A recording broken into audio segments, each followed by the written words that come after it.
Nếu để ý, bạn sẽ thấy hầu như quảng cáo dầu ăn nào, tất nhiên là dầu thực vật, cũng gắn với dòng chữ không chứa cholesterol và dòng chữ này được in rất to. Như thể đây là một ưu điểm vượt trội, giúp sản phẩm tốt hơn cho sức khỏe. Nhưng thực tế đây là một sự thật mà không phải ai cũng biết.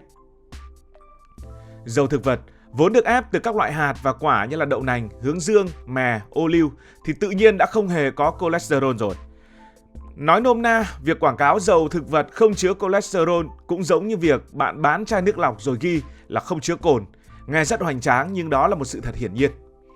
Ngoại lệ duy nhất là khi dầu được làm từ nguyên liệu có nguồn gốc động vật, chẳng hạn như là dầu bơ, bởi vì nó được làm từ sữa hoặc là mỡ động vật tinh luyện thì mới có cholesterol. Nhưng loại này rất ít gặp trên thị trường và không thường nằm chung nhóm với dầu thực vật thông thường mà bạn hay mua ở siêu thị. Điều này có nghĩa là nếu bạn mua bất kỳ một chai dầu thực vật nào, từ cao cấp cho đến bình dân, từ loại đắt cho đến loại rẻ, thì dù có ghi hay không, chắc chắn nó cũng không thể chứa cholesterol. Vậy tại sao các hãng vẫn ghi câu này? Đây là chiêu đánh vào tâm lý kinh điển trong marketing. Từ lâu người tiêu dùng đã nghe nhiều về tác hại của cholesterol. Vậy nó là cái gì mà đáng sợ đến như vậy? Cholesterol thực ra là một loại chất béo đặc biệt có mặt ở trong máu và trong màng của tất cả các tế bào của cơ thể. Ngay đến từ chất béo là nhiều người nghĩ ngay đến những thứ gì đó có hại, nhưng sự thật thì nó lại rất quan trọng cho sự sống. Cơ thể sẽ dùng cholesterol để xây dựng màng tế bào. Nó giống như lớp giáp ngoài để bảo vệ cho các tế bào, đồng thời tạo ra những hormone quan trọng giúp sản xuất vitamin D khi ra nắng và tạo dịch mật để tiêu hóa chất béo. Nếu không có cholesterol, con người có thể không tồn tại. Thậm chí gan của chúng ta còn có thể tự sản xuất tới 70-80% lượng cholesterol cần thiết, chỉ một phần nhỏ là đến từ thức ăn mà thôi. Nhưng tại sao cholesterol lại bị ghét đến thế? Vấn đề không nằm ở bản thân nó mà ở cách nó di chuyển trong máu.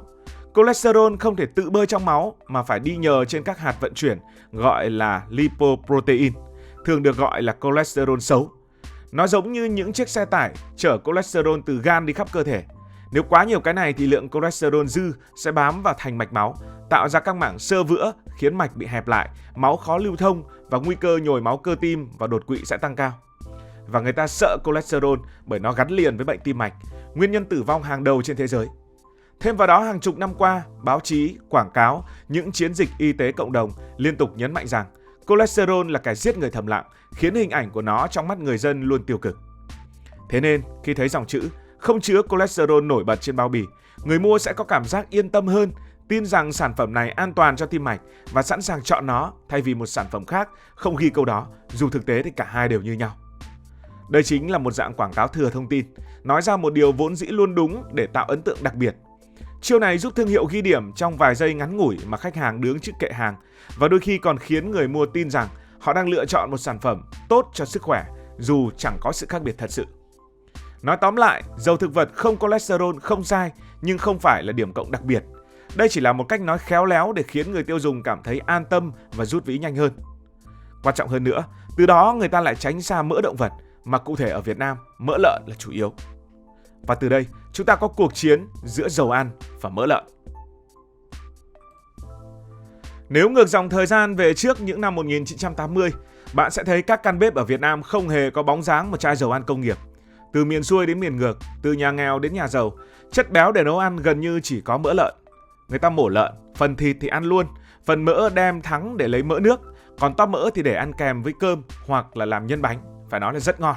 Một thìa mỡ lợn có thể biến một đĩa rau muống, một đĩa rau lang thành một món ăn thơm và dậy mùi. Hay như cơm nóng ăn kèm mỡ lợn thì cũng no. Mỡ lợn còn là nguồn cung cấp năng lượng rất quý giá, vì ngày xưa thiếu thốn, ăn nhiều mỡ sẽ giúp chống đói và giữ ấm cơ thể vào mùa lạnh. Ở nông thôn, trẻ con chỉ cần mùi tóp mỡ phi hành là biết hôm đó mẹ đang chuẩn bị cho bữa cơm ra trò.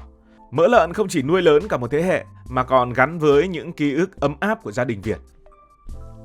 Nhưng mọi chuyện bắt đầu thay đổi khi các nghiên cứu từ phương Tây trong những năm 1960-1980 bắt đầu kết luận rằng chất béo bão hòa có nhiều trong mỡ động vật làm tăng cholesterol xấu như đã nói, dẫn đến bệnh tim mạch. Báo chí, truyền hình và cả giới y tế nhiều nước liên tục nhấn mạnh ăn nhiều mỡ động vật là không tốt. Các chiến dịch sức khỏe cộng đồng bùng nổ, khuyến khích bỏ mỡ, dùng dầu thực vật thay thế. Tại Việt Nam, từ cuối những năm 1980, đầu những năm 1990, dầu ăn bắt đầu xuất hiện nhiều hơn trên kệ hàng. Các hãng dầu ăn tranh thủ thời cơ, tung quảng cáo đầy màu sắc. Đó là những chai dầu vàng óng ánh, đó là hình ảnh những gia đình cười tươi Bên mâm cơm toàn món xào, món rán, kèm dòng chữ không cholesterol được in thật to. Thông điệp này đã đánh trúng tâm lý sợ cholesterol của người tiêu dùng. Và dù sự thật khoa học là tất cả dầu thực vật vốn dĩ đã không chứa cholesterol, nhưng người dân thời đó ít ai biết và dầu ăn đã nhanh chóng chiếm lĩnh căn bếp, đẩy mỡ lợn từ ngôi vua xuống làm tội đồ của trái tim. Bước sang những năm 2010, khi mạng xã hội phát triển, Google cũng phát triển, câu chuyện lại đảo chiều. Phong trào ăn sạch, sống xanh xuất hiện. Nhiều người bắt đầu nghi ngờ dầu ăn công nghiệp. Họ nói dầu tinh luyện trải qua nhiều công đoạn hóa học, bị tẩy màu, khử mùi và khi rán ở nhiệt độ cao dễ bị oxy hóa, sinh ra những hợp chất độc hại. Những video trên mạng xã hội quay cảnh rán bánh bằng mỡ lợn, miếng bánh vàng ươm, óng ánh đã xuất hiện kèm những caption kiểu như ông bà ta ăn mỡ cả đời, sống khỏe tới 80-90 tuổi cũng chẳng sao. Lập tức phe mỡ lợn trỗi dậy, coi đây là sự phục hưng của những nguyên liệu truyền thống. Phe dầu ăn tất nhiên cũng không chịu thua. Họ phản công bằng những video mô phỏng mạch máu bị tắc khi ăn nhiều chất béo bão hòa, đưa ra nghiên cứu chứng minh dầu thực vật tốt cho tim mạch hơn. Những cuộc tranh luận nổ lửa xảy ra ngay trong những bình luận, ví dụ mỡ lợn mới ngon hay là dầu mới là chuẩn khoa học, hay ăn gì thì cũng đến lúc như thế thôi, miễn là vui. Mỗi bên đều có những quân sư của riêng mình, viện những nghiên cứu, những bài báo, thậm chí là cả những bác sĩ online. Người ủng hộ mỡ lợn cho rằng mỡ đã bị oan suốt mấy chục năm. Họ đưa ra dữ liệu, mỡ lợn chứa khoảng 40 cho đến 45% chất béo bão hòa, nhưng cũng có tới phần còn lại là chất béo không bão hòa đơn, loại tốt cho tim mạch, tương tự như trong dầu ô liu. Thậm chí mỡ lợn còn có một lượng nhỏ axit béo không bão hòa đa và vitamin D, vitamin E. Điểm mạnh khác đó là điểm khói cao, khoảng từ 100 cho đến 200 độ C, nghĩa là mỡ lợn chịu nhiệt tốt, ít bị biến chất khi rán và đặc biệt là rán với nhiệt độ rất cao. Mỡ lợn truyền thống nếu mà lấy từ lợn nuôi tự nhiên, không tồn dư kháng sinh, lại không trải qua tinh luyện công nghiệp nên giữ được nguyên hương vị. Với phe này, mỡ lợn không chỉ là nguyên liệu mà còn là linh hồn của ẩm thực Việt.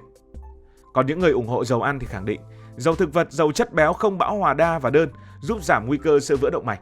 Dầu thực vật chất lượng cao, nếu mà dùng đúng cách, không chỉ an toàn mà còn hỗ trợ cho sức khỏe.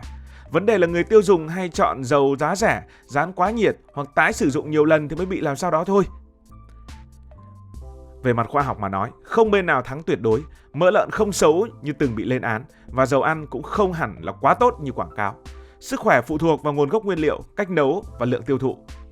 Nếu mỡ lợn lấy từ lợn sạch, dùng vừa phải sẽ là nguyên liệu thơm ngon và an toàn. Nếu dầu thực vật là loại ép lạnh, chưa tinh luyện nhiều, dùng ở nhiệt độ phù hợp thì cũng rất tốt cho tim mạch. Ngược lại, nếu mà mỡ lợn từ lợn nuôi công nghiệp hay là dầu tinh luyện kém chất lượng hoặc tái sử dụng nhiều lần thì đều gây hại như nhau. Cuộc chiến dầu ăn mỡ lợn trên mạng xã hội chắc chắn sẽ còn dài và còn ngay ở dưới comment này, vì nó không chỉ là câu chuyện khoa học mà còn là câu chuyện văn hóa và ký ức. Mỡ lợn gợi nhớ đến tuổi thơ, Tết xưa, mùi tóp mỡ phi hành thơm lừng. Còn dầu ăn thì đại diện cho hiện đại, tiện lợi và phong cách sống khỏe của thời mới. Người chiến thắng cuối cùng là người biết cân bằng. Hãy dùng dầu cho món salad, các món xào nhẹ, dùng mỡ cho các món rán cần nhiệt độ cao. Và quan trọng nhất là không lạm dụng bất cứ một loại nào. Bởi như ông bà ta nói, thuốc có bổ mà uống quá nhiều cũng trở thành thuốc độc. Dầu hay mỡ đều vậy, dùng vừa đủ mới là vua của căn bếp. Cảm ơn vì đã quan tâm theo dõi câu chuyện này. Bạn thuộc phe nào? Hãy để lại ý kiến của bạn dưới phần bình luận. Nếu cảm thấy thú vị, bạn có thể nhấn nút đăng ký kênh, bật chuông thông báo và chia sẻ. Còn bây giờ thì xin được nói lời chào tạm biệt.